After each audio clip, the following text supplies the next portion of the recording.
Hi everyone, it's Rhea Klein and you're watching another Supernatural review, and this is season 9 episode 4, Slumber Party. If you're new here, I do a recap review every single episode of Supernatural, so let's get into it. Charlie is back this episode and Cass is gone and Kevin's gone. It sounds like they were like, what to do with Kevin, because they couldn't have him at the bunker. Like, this episode entirely takes place at the bunker, and so they like said this thing where they like put him up at a hotel. He's just relaxing and taking a break from the tablet. So that was the reason, because it's like, it's not like, oh, like he's just like in the bunker or somewhere else. Like, this one was specifically about the bunker.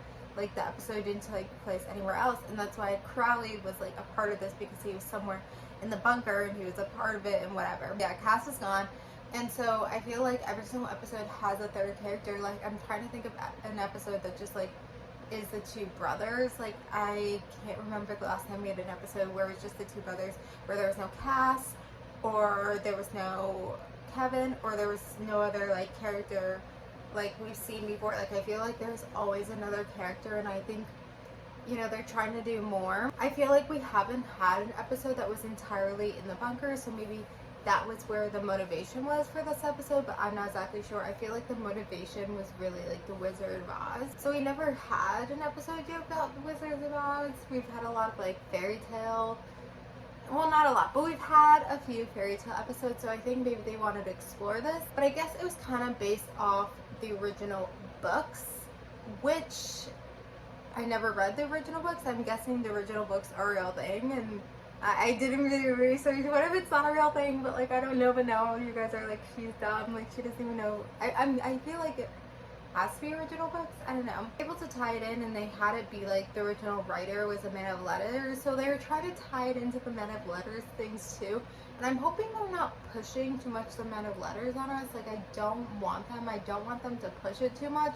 I really like the banker and the aspect of that. Maybe they're trying out to, you know, try to explain really what the Men of Letters are, because it's kind of confusing, and it's like, how do they really differ from hunters, and they need some difference, so maybe that's what they're trying to do. I mean, I was just really, because again, I never read the books, that I also don't know fully exist. I was a little bit confused with all the Wizard of Oz stuff, because I've seen, you know, Wicked, the Broadway show. I still haven't seen the movie.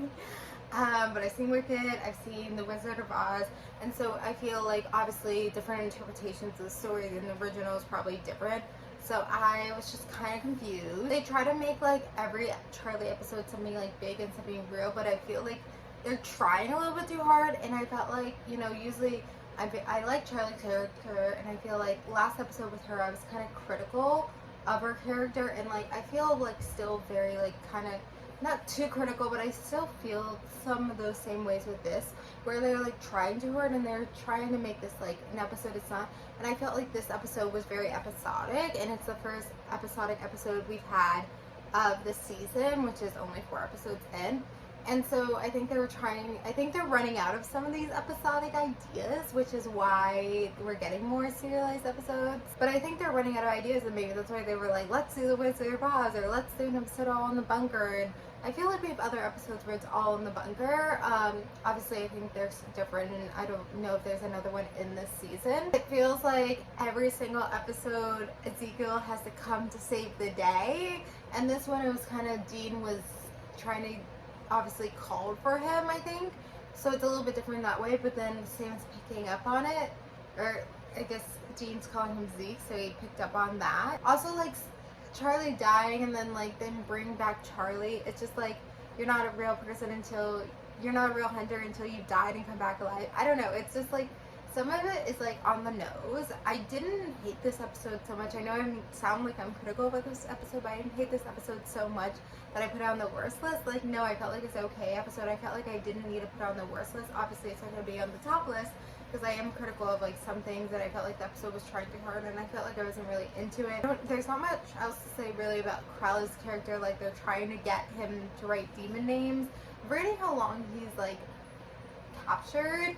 I mean, I know they did a lot of stuff to him, and they were like, you know, really like have him chained up like in this special room, but like, he's the king of hell. Like, how much longer can they really hold him? So I kind of forget how he gets out and how he escapes and all how that happens. Yeah, there really wasn't much to say about Crowley this episode. I guess at the end Charlie goes to Oz, which was just kind of random, so I'm like, when do we see Charlie again? Like, it feels like, wow.